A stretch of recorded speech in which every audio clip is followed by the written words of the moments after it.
Hello and welcome to Mechwarrior Online. Today I'm doing a review of what I call tech support. This is the KFX-G, but obviously it's an Omnipod mech and I've obviously altered it around because it's what I do. Sometimes I want a build that I can't create, or I can't purchase, I should say. A build I can't purchase. So I create it, and that's what I love most about clan mechs.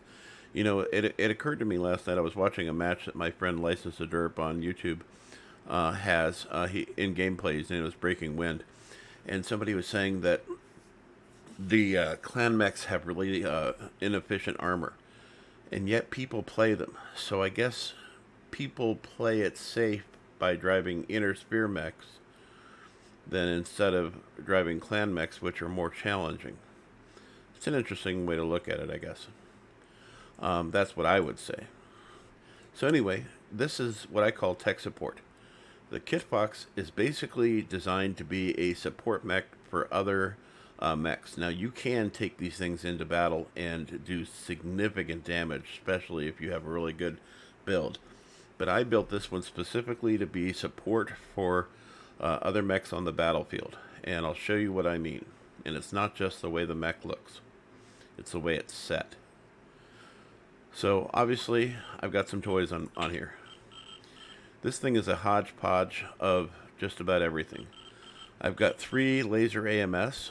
I've got clan ECM. I've got 4 double heat sinks on board. I've also got 4 machine guns on board with 1.5 tons of ammo, because I do use the ammo on these really well. And I'm running, count them, 1, 2, 3, 4 ER medium lasers. Now, I took the arms off of this so that I could get everything to fit on here, because if you put the arms on here, it's really hard to get heat sinks in here as well. And I did put most of the heat sinks on this side of the mech, and the reason is because there's not a lot of options to do it on this other side.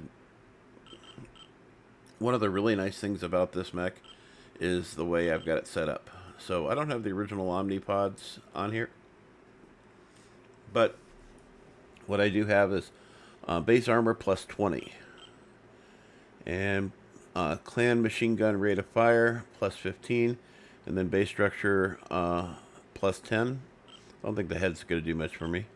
We'll go with the center torso though. Heat dissipation plus 7.5%, base structure plus 15, which is really good for a clan mech.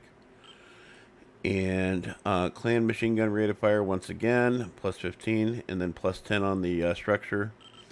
And then we get over here and base armor plus 7, base structure plus 10. So lots of armor on this other arm as well.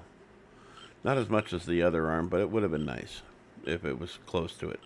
I think probably because it gives you the option of having the AMS on here. And I went with laser AMS because honestly, many times I have run out of ammo for the AMS. Many times.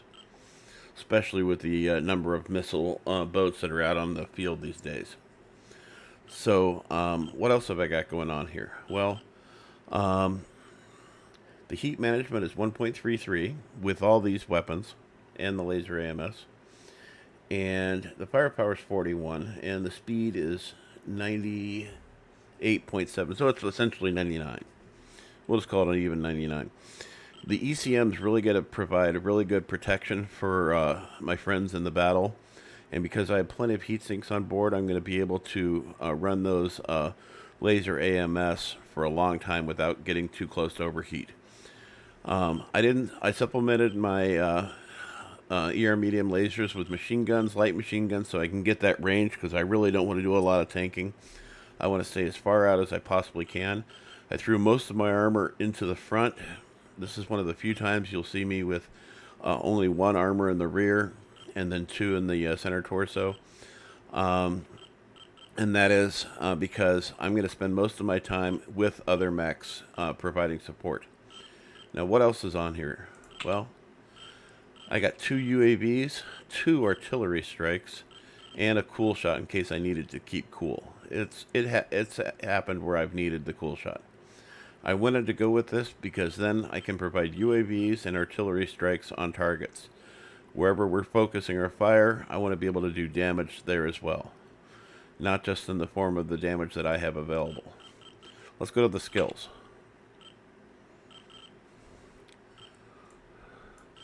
Well, I didn't max out on the heat for a reason because I needed that for other things.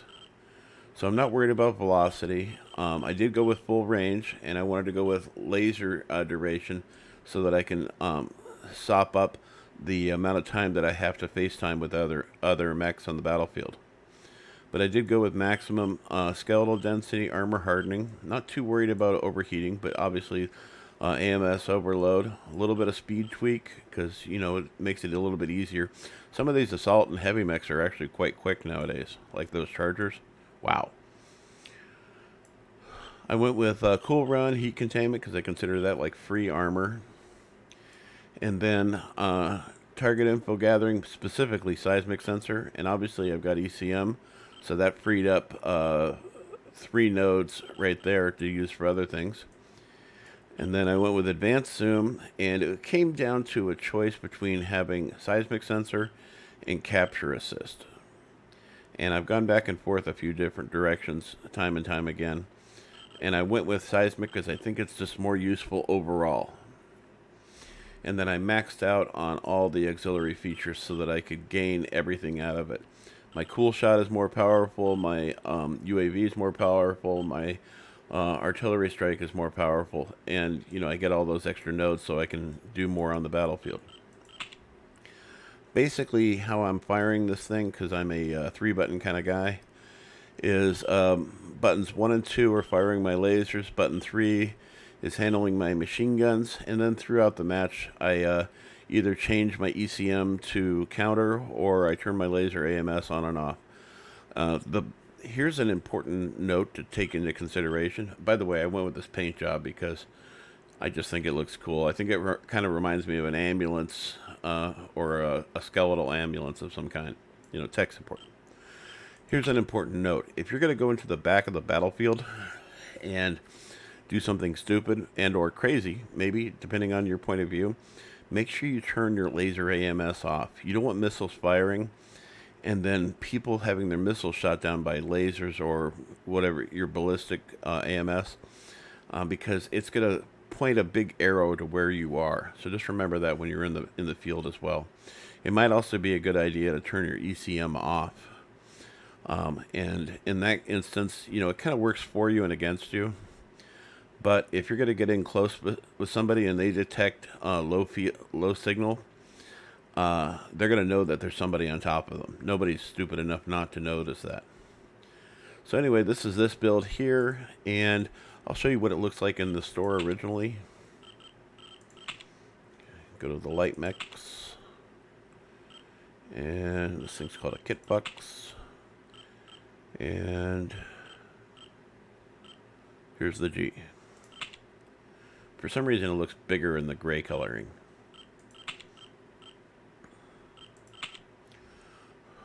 So this is what the G originally looks like. And, wow. I mean, they leave so much on the battlefield. So much armor wasted. 8 armor in the rear on a light mech. That is just staggering. I don't think I'd have 8 armor on a stone rhino. But this is how this lays out. And so you're asking yourself, well, why didn't you just buy the KFX-G? It's got the features and everything on board. Well, I'll tell you why. Because I'm crazy. And I wanted the lasers up high so that I could use them in field of fire in battle, and be able to just poke up over the top of a hill and hit. I didn't want to have to expose my entire mech. Having tag on board would have been nice, but tag it works both directions. It also points out exactly where you are, and it makes it easier for people to pinpoint your position. This does have Clan Active Probe and ECM, and then standard AMS with 4 tons of ammo. Tell me that's not inefficient. And then for defensive weapons, it has an ER large laser and a small pulse laser. And 1 machine gun. That's just, I consider that just to be a huge waste. It's very wasteful. Whereas this one here, I've got 4 air medium lasers, I've got 4 machine guns, and that gives me much better defensive measures in the event that I get into a conflict with another mech. I put assaults in the dirt with this. Not a full kill, not getting a KMDD, but I've definitely put mechs in the dirt with this, and it does work. And the purpose of this mech is basically just to support other mechs in the battlefield. You can still do some surprising amounts of damage with these if you really want to, especially if you do the build where you do 4 SRM6s. If you do 4 SRM6s, I think you can even do 4 SRM6s with Artemis, you can really clean up. Anyway, I hope this was useful information, and I hope to see you on the battlefield.